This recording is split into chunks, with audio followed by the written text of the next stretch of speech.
and Doc Tales with our host, Dr. Alan Lindemann. We're all Doc Alan Lindemann. Doc, what's going on, man? How are you? We're doing really well here, Neil. And you? Fantastic. And who is our guest today? Well, we're happy to see Damon Harper. So also known as Cowboy 347. Thanks for stopping by. And Doc is really interested in what you're doing. So go ahead, Doc, for your first question. Yes. Okay. Tell me a little bit about mindfulness and how did you get started with this mindfulness? I got started into mindfulness after having a resurrecting moment with entrepreneurship. I decided to sell a business that I was too tied to emotionally, and I had to make a choice between my ego and my spirit, losing sight of the reasons why I started the business. And it was very hard on me, and I ended up selling it only to find purpose all over again, choosing the spirit over my ego because of the success I had in a world that I only knew, which was sports. And it was a devastating trek mentally. It was in the middle of a pandemic. I was going through a divorce, new business, new purpose. I just had my first son, and from all of that pain, all I could do was just try to train myself how to be present in the mind. And from there, I became curious of that dynamic, and I delved into meditation, and I delved into where it stemmed from, and then I fell into cognitive therapy. When I fell into cognitive therapy, I was in Washington, D.C., and I was in a state of, uh, starting over. And I said, how am I going to get my awareness out, right, of what I've been through and talking about what I've been through to kind of discover purpose. And I got into radio. And I decided to get into radio because of theater of the mind, because it was a form of therapy. And from there, I started to just share my journey with cognitive therapy. And then I ended up getting certified in it. And then I ended up meeting Neil. Well, it sounds like. And it's interesting, the brick and mortar story, Damon. That's interesting because you were doing it in Baltimore, but now you're really going full force and really mirroring it with what you're doing with the radio and podcasting, right? Yes. I'm going full-fledged. We had a loss, I lost one of my in-laws, and it was my wife's father figure, which was her grandfather, and we had to move back up to Massachusetts. We're from Boston, but generally from the familiarity, we didn't want to stay there. We didn't want to replant our roots from where we came from. So we decided to go and travel Massachusetts a little further so that we can stay close to the in-laws. And we discovered Southern Mass. And in Southern Mass, man, I kid you not, being from Boston, I had no clue. There was a bad rep from what I heard growing up. But, I went beyond professional opinion, and I decided to see for myself. And there was a lot of business gentrification happening in the New Bedford area, the Dartmouth area, the Fairhaven area, and the cliche of white collar work being from the metropolitan side of Boston, of Massachusetts, took the back seat to blue collar work, where you could shake a man or shake a woman's hand and you will get their word. And it caught my attention. And I looked at my wife and I said, I think that we can be a part of a special growing sediment happening here in Southern Mass.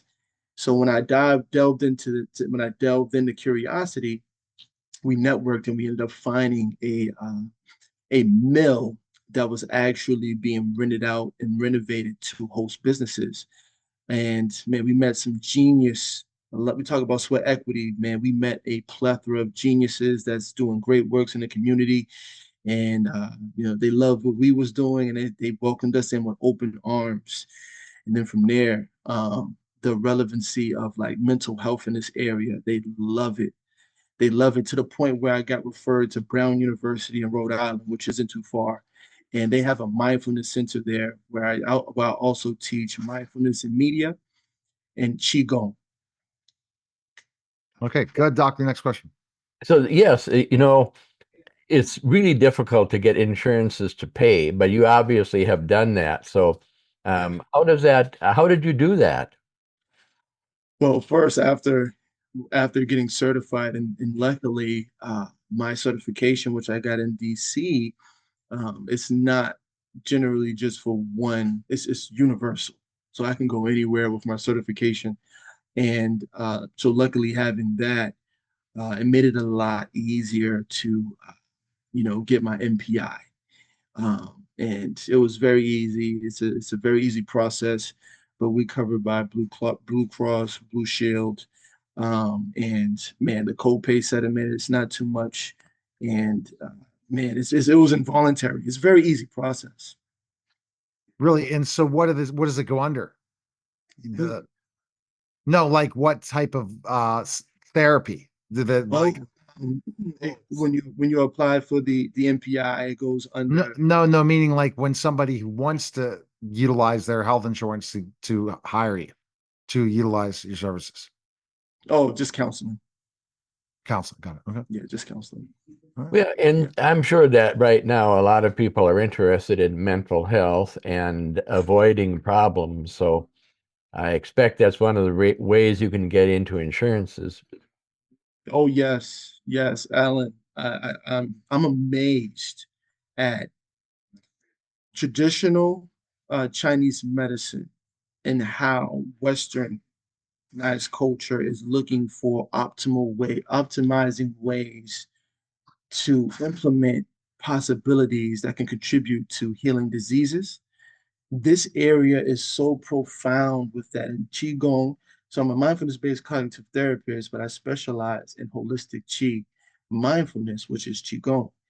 And Qigong having to do with our personal Qi, and being in harmony with our universal Qi, we try to harness that energy to remove blockages, to identify areas where there might be a lot of stress, implement stress reduction frameworks, that can, where you can discover possibly where there's areas where cancer could be developed. You can diagnose yourself. You can figure out digestive problems. You can figure out nutrition, nutritional recipes to, put you back in good standing. But I'm amazed at just when I speak my layman, how everybody's so open to it in this area, which tells me that we're on the brink of there being a spiritual revolution happening with the mental health terrain.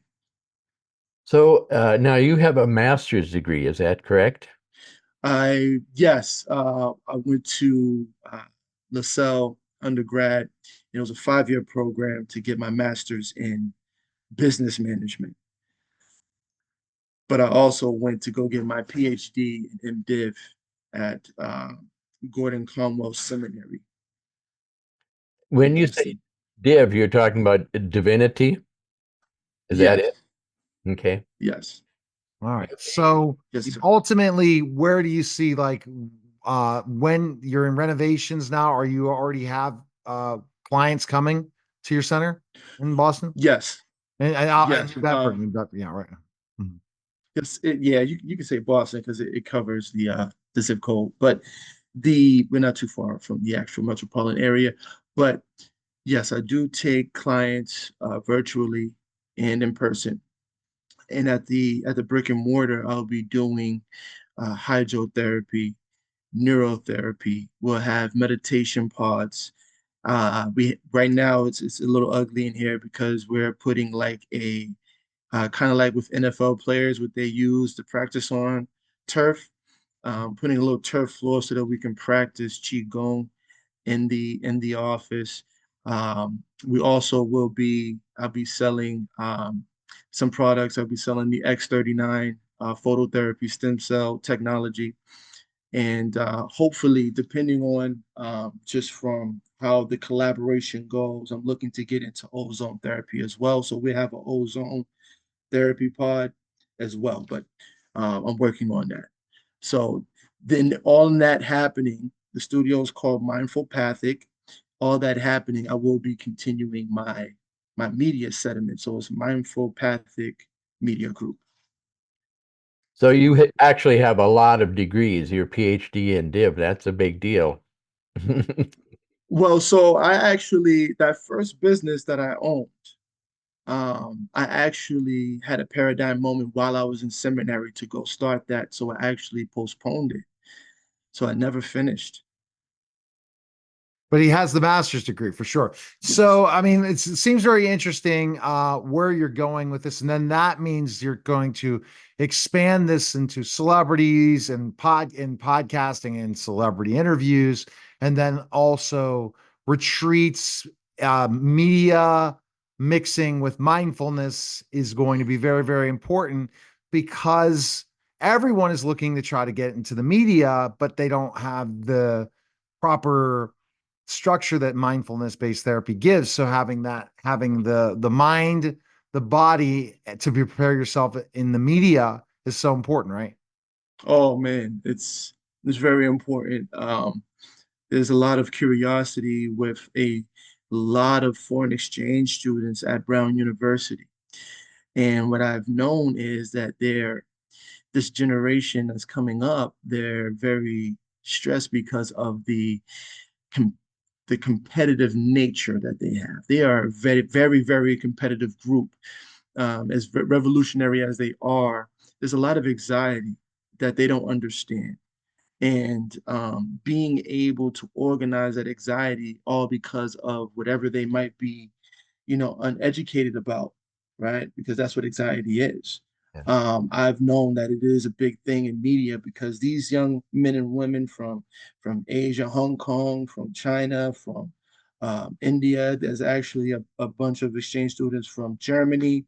And ironic enough, there's a Shaolin temple in Germany that focus on Buddhism, Taoism, and Confucianism. And there's a famous monk online. I'm not sure if you guys are familiar. His name is Master Shi Hing Yi. He's all over the place, and he's huge on mindfulness. And his students actually are the foreign exchange students that's at Brown, and they are familiar with my practices, and they're the ones that actually helped me create a piloted program of qigong because they understood it. So now by that question, which is amazing that you asked that, right? It is, it's amazing how involuntarily it's like it's a necessity. There's there's so much optimism for it right now. It's amazing. But yes, All right. Okay. Best let's place get it. people can find information on you. Where can they go? Oh, they can go to cowboy347.com. You also can go find me online. My my instructor name is Neil Zai Dao Chung, which is Cowboy Argument for Negativity. Um, you can find me on Instagram at Neil Zai. You can find me at Neil Zai Dao Chung on YouTube. And I have my own podcast, which is Mindfulness Chi Talk, which is on Spotify, Apple, and iHeartRadio. All right. That was a special simulcast of the Neil Haley Show and Doc Tales, guys. Take care.